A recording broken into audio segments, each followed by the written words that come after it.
Welcome back to Gehenna. Because when we're in here, it's basically not even the Talos principle. Now, we're just playing and reading Gehenna. And who knows how long this is gonna take, if it's another full episode of it.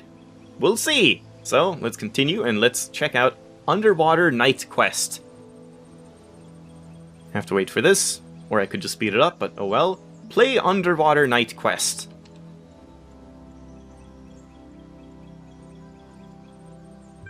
Close your eyes. Underwater Night Quest. New game. Credits. Quit. Let's check the credits. An interactive adventure by Belial. Written using the tools kindly provided by admin. Special thanks to Mr. Mulciber. The purpose of facts is to inspire fiction. New game. Your name is Arthur Sadko. Sadko? And you are a young human of the medieval age. You live in beautiful Gardariki on the Frisian coast. One day you are sitting on the beach, playing the piano, as you do, when suddenly a huge monster comes out of the water. Confront it, just wait and see, or run away. Let's just wait and see. As it turns out, it's not actually a monster. You just thought that because you were startled. It is, in fact, a very large bipedal whale. It beckons you over to talk. Talk to the bipedal whale. Bipedal, I don't know. I'm gonna look that up. Well, I looked up this and the thing from last time. Nomenclature. Apparently, it's just American or English pronunciation, and same here. It's apparently bipedal in the UK and bipedal in the US or something, but I'm sure it varies a lot, so at least it doesn't matter which way I pronounce it. Great! Greetings, the beast intones. I am Hatmehit? Chief Fish? No idea. I heard your beautiful music and was impressed. Would you like to become a knight? It's Underwater Night Quest. No, I do not. You say no. What a boring choice. You grow old and die of a lack of imagination. The end. Restart. Figured. Okay, new game again. Let's kill it. Confront it. You grab for your sword, but realize you don't actually have a sword. Thankfully, what you thought was a huge monster is actually just a large bipedal whale. It beckons you over to talk, okay? We should try running away as well. Sure. I'll be a knight. Excellent! Then follow me to my palace under the sea, where a mighty quest awaits you. And I just follow him, even though I'm a human, and humans can't really, breathe underwater that well. Norfolk undersea. Here's the palace. Choose thy destination. Palace. The Palace of the Chief Fish. Hatmehit's palace is made of corals and gemstones. It floats under the sea, full of amazing colors. The guards are seals. Welcome, welcome, young human. I am glad you came, for we have great need of your skills. A terrible monster terrorizes the deep, the dark serpent god. Zmei, Chernobyl. What? If we make you a knight, do you promise to defeat this vile beast? Swear that you will. Refuse. Wow, you came a really long way just to say no. You drown. Oh boy. I have to do that every time. I'm gonna have to do it. Let's run away. You run away. Nothing interesting ever happens to you after that. The end. Great. We need, like, save states here. So, wait and see. I guess I can speed it up as well. Yeah. I will be a knight. Follow him. Go to the palace. I swear that I will.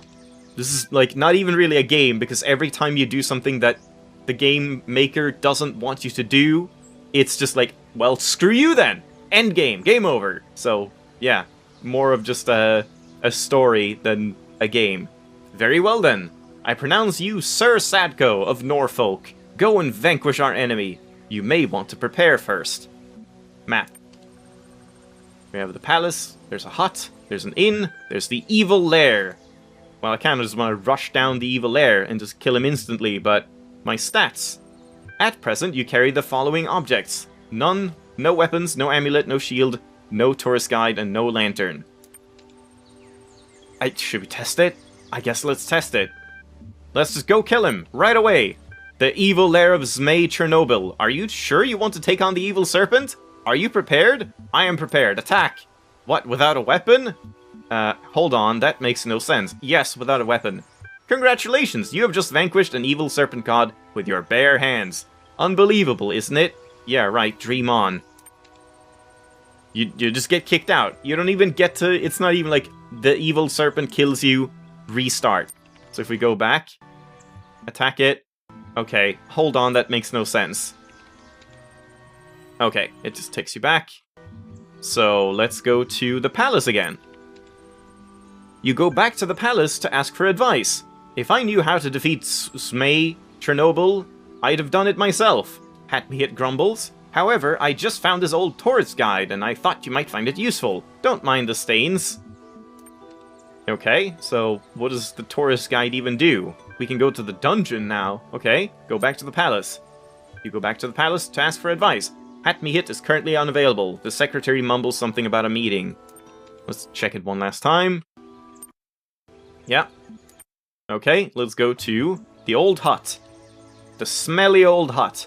On a wide sandy plain there lives a hermit called Spatula Podrig Evanged von Zwiebelhausen. Great. Who was once the greatest mage in all of Norfolk, but whose defeat at the claws of Zmei Chernobyl has turned him into a wretched shadow of his former self. He sits in his hut all day, mumbling about the days that once were. In his hands he holds a powerful magical amulet, which he has forgotten how to use. Ask him for the amulet, tell him to find himself, kill him and take the amulet. Oh man, I just want to like do all the bad stuff, but I guess now we're committing to a run at this point. So, tell him to find himself? Sure. You tell Spatula Podrig Evangel von Zwiebelhausen that defeat is no reason to give up. He may not be the greatest mage the great mage he once was, or the hero he wanted to be, but that doesn't mean he has to be a wreck.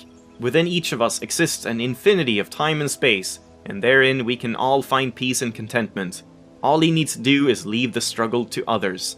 After some hesitation, the old man gives you the amulet. He seems relieved. Success.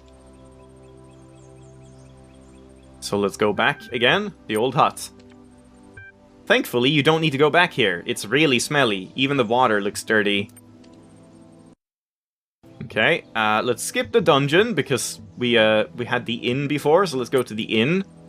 Emmy's Underwater Inn. Emmy's Inn is a popular travel destination for mer people seeking to enjoy the restorative properties of the nearby thermal vents. It's a lovely building, 3 stories, classic hypothalassian? I don't know, Norfolk style. Emmy herself is a kindly old woman, slightly round and an excellent cook. Get a room, order a meal. Let's order a meal first. You sit down in a large comfy chair by a solid wooden table. You order the special of the day. The waiter leaves and returns after a few minutes with a delicate porcelain plate full of delicious smelling soup. As he sets it down, however, you notice a small problem. There's water and it's all floating out, or what? Excuse me, waiter, there's a shield in my soup, never mind. The waiter seems shocked. Oh dear, he says. Oh dearie dear. How terrible, how embarrassing. Allow me to apologize most profusely. He hesitates. Would you like to keep the shield, or should I throw it away? Okay, again, I should say throw it away, but let's do the proper thing and beat the game, so I'll keep it. Very good, sir and or madam, he says, handing you the shield. He brings you another soup. It's excellent, and you feel profoundly sated. Let's get a room. You get a room on the 3rd floor. The room is slightly haunted, but otherwise fine. Do you want to have a strange dream? Absolutely. You dream of an eternal cycle of suffering, which is surprisingly funny. A singing clownfish who can see the future. Is it randomly generated? And the future is the past is the future, the present is suffering, surrounded by past and future. The clownfish is trapped in a fishbowl, where the stars never change. Wow, that's kind of poetic. There's a cat for some reason. And an infinite void that turns inside out. And you are the clownfish. You wake up with a strange feeling of half remembering something. The memory will soon fade. Yeah, that sounds like a dream, alright. So let's go back and we can just sleep away. Mysterious Temple is unlocked now? Why is that unlocked? Strange. Let's go back to the inn and just sleep away all of our days. Get a room again. Do you want to have a strange dream? Absolutely. You dream of an eternal cycle of suffering. Funny. Yeah, okay. Too bad. I was hoping it would, like, pick from different segments and string them together randomly and stuff. Let's sleep a third day. Get a room. Have a strange dream. Let's sleep a fourth day and not have a strange dream, just to see what happens then. Yeah, okay, there we go. So in again. Get a room. I do not want to have a strange dream. You choose not to dream, which is more logical. You wake up relaxed and happy. Yep. So now, if we go back to the palace again, yeah, unavailable, okay. Doesn't change much. So let's go for the Scenic Dungeon. A beautiful dungeon in the traditional Norfolk style. Handcrafted stone walls rise from the seafloor, adorned with exquisite algae. An old brass lantern stands on a table near the entrance, but you're not sure whether you're allowed to take it. Enter the dungeon, examine lantern. Let's examine the lantern.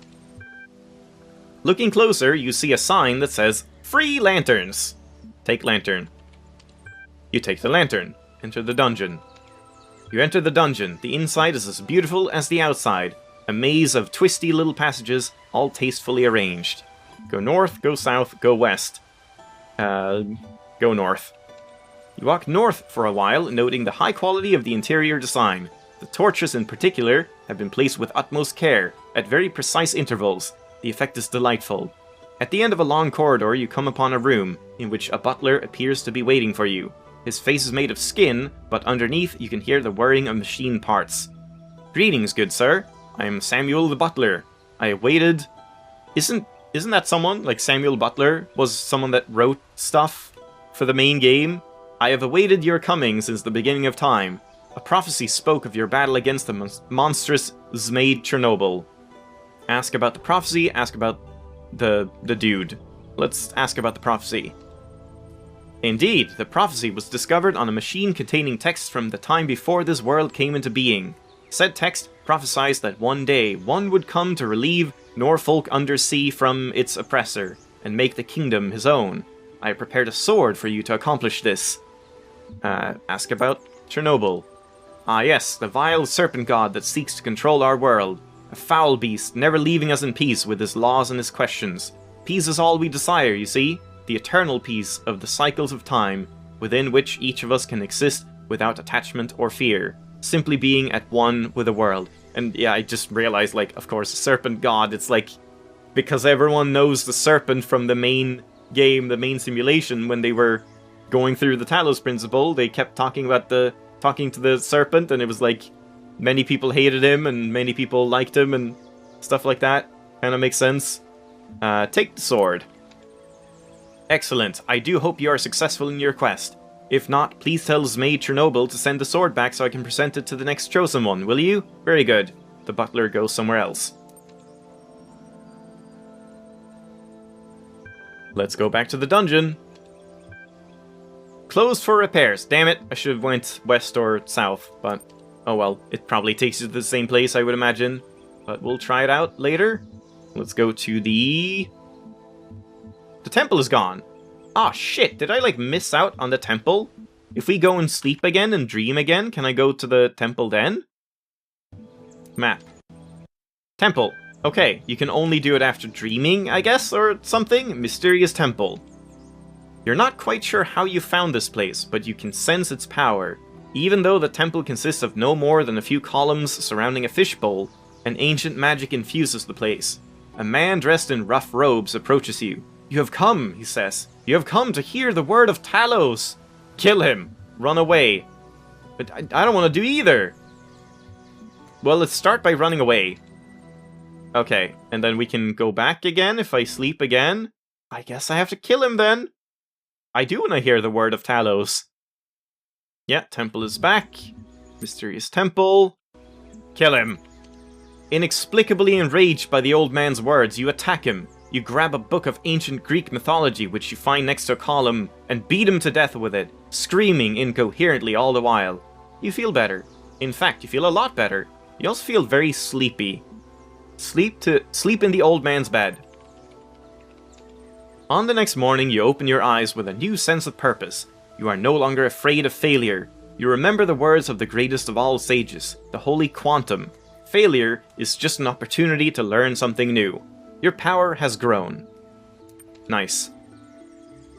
Let's try it again. We will sleep again, we will dream again, and then we'll go to the temple again. Temple is back. Mysterious temple. You have nothing more to do here. Alright, good. So now, let's check our stats. At present, you carry the following. Weapon, Sword of Plug, +3. Amulet, Smelly Hermit Amulet, +1. Shield, Shield of Soup, +2. Tourist Guide, Halibut Fry's Guide to Norfolk Undersea. No plus on that. Lantern, Brass, +1. Sounds good. Good equipment. Good stats. I'm as min-maxed as I can be, I think. Let's swing by the palace one more time, yeah. Alright. Let's go for it. Evil Lair. Yep, I am prepared. You confront the serpent god Zmei Chernobyl in his lair. The fight is long and hard, but at last you succeed, where so many before you have failed. You emerge from the lair covered in blood, your hands trembling, a huge tooth embedded in your shoulder, and carrying the head of Zmei Chernobyl. You are victorious. To the palace. You enter the palace, triumphantly holding up your trophy. The guards are clapping. I can't believe you actually did it, Hat-Me-Hit says. You're a true knight. You deserve a great reward. Accept the reward. Kill Hat-Me-Hit and claim the realm. Oh god. I mean, the prophecy said I would claim the realm, right? But, I'll just accept the reward for now, I think. The greatest reward is inspiration. Hear my song and free your imagination. Hat-Me-Hit begins to sing. The song is simple, but hauntingly beautiful. You begin to fade. You find yourself on the beach where it all began, near your home in Gardariki, on the Frisian coast, playing the piano with your eyes closed. You feel like you just drifted off to sleep for a while, but now inspiration is struck, and you're composing a hauntingly beautiful piece of music in your head. Some of your friends worry that they'll never leave the village, that they'll never have any adventures, but you don't share that fear. You know that freedom is within you, and you can find whole worlds just sitting here, gazing out at infinity. Yeah, I mean, it's very, obvious why it's written like this for these people here. It's like wish fulfillment fantasy, basically.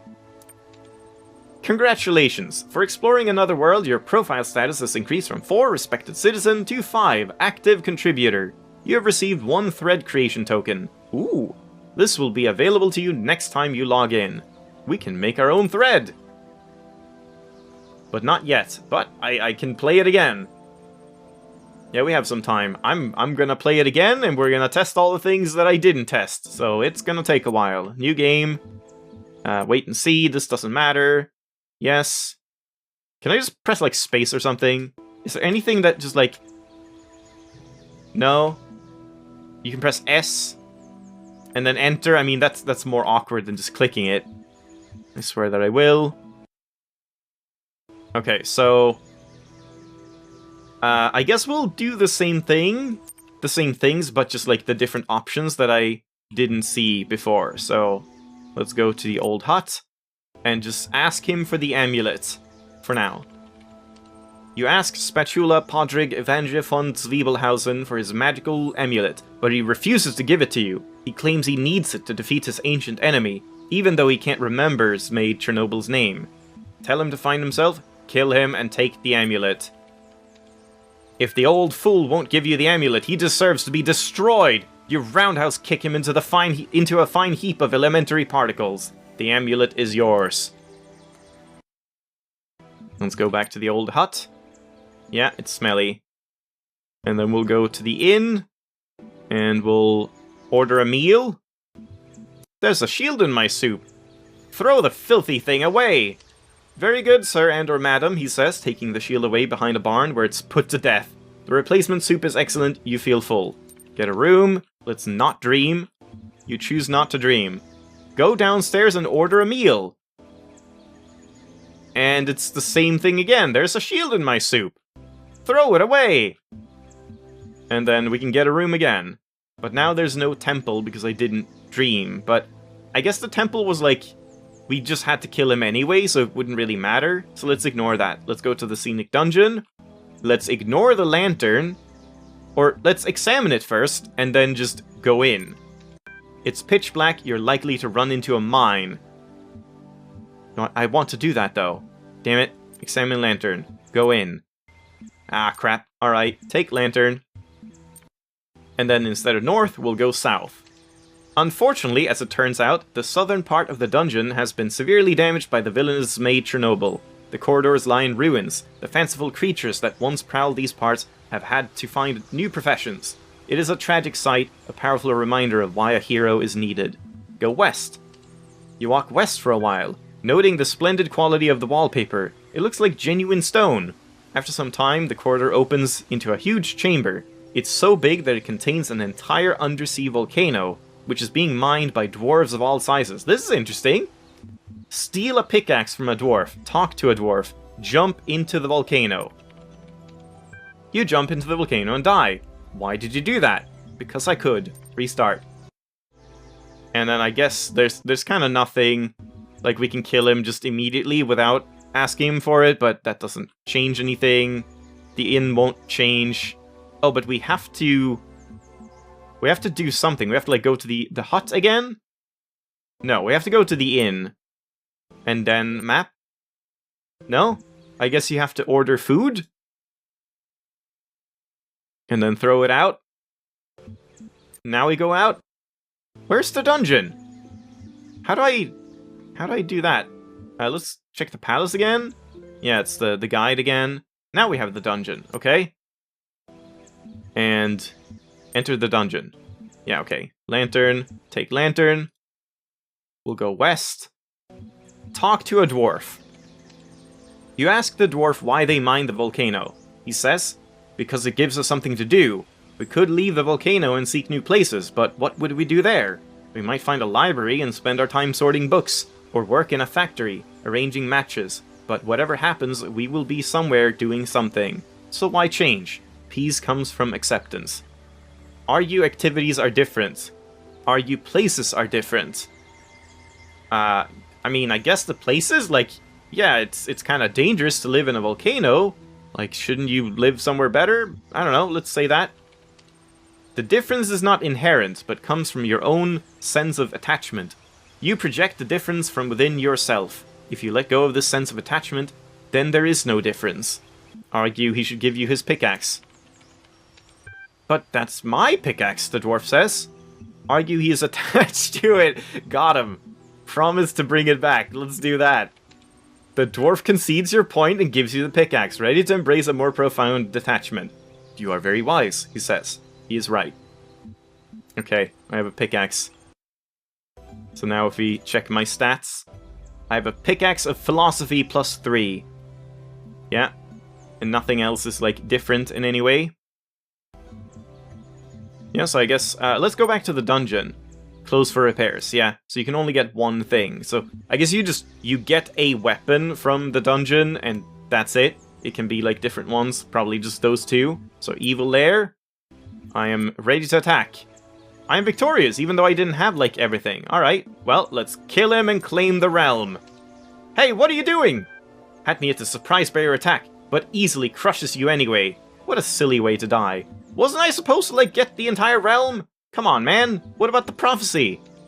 Maybe if I have, like, the perfect setup, you actually can do something. But, I mean, I guess we have now seen 2 endings in that sense. I don't know. Maybe not. Yeah, maybe that's what they mean. So, we'll see. If we can get, like, everything perfect again and kill him, maybe that would have worked better. But I'm gonna try...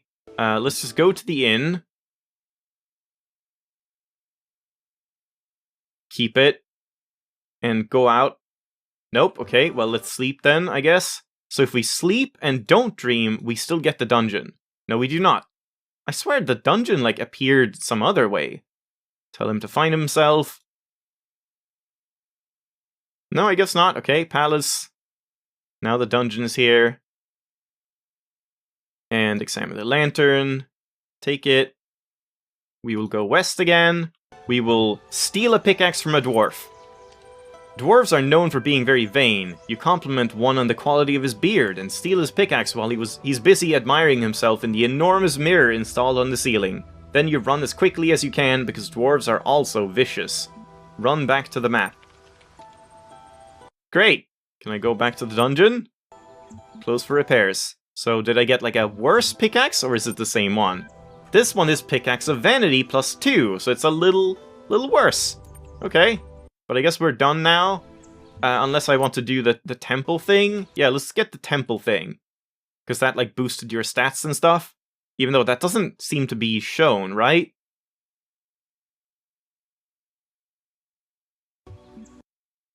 So now if I check my stats, it's +2, +1, +2, nothing, +1. And then if we go to the temple now, kill him, sleep in his bed. Yeah, your power has grown, but I check my stats and it's still +2, +1, +2, +1. So it doesn't seem like anything changed. But I mean, I guess maybe it's just a flag thing, like now I have more power, which means I actually can do something at the end. So we'll see. Attack, I'm victorious. Kill him. Hey, what are you doing? Oh, there we go. Hatmehit does not see your attack coming. His lifeless corpse crumbles before you with a baffled expression on its face. You step over it. The guards are momentarily confused, but when you sit down on the throne, they bow before you. They know the ancient rule. You keep what you kill. You are now the chief fish, ruler of Norfolk Undersea. You don't care about the world you were supposed to return to. You have all that you could ever want right here. The end. I open my eyes. And there it just quits. Okay, there's like a couple final things that I would want to test, like getting the best possible stats, like talking to the dwarf again and saying just like, I'll bring back your pickaxe and stuff. I think I'll do that next time, but let's leave it off there. That's a good point to end it, so we'll do the fine details next time and then read the rest of the stuff. So yeah, a lot of reading in this one, not a lot of puzzle solving, but we'll maybe get to that at some point. Thanks for watching, hope you enjoyed, see you next time, bye bye!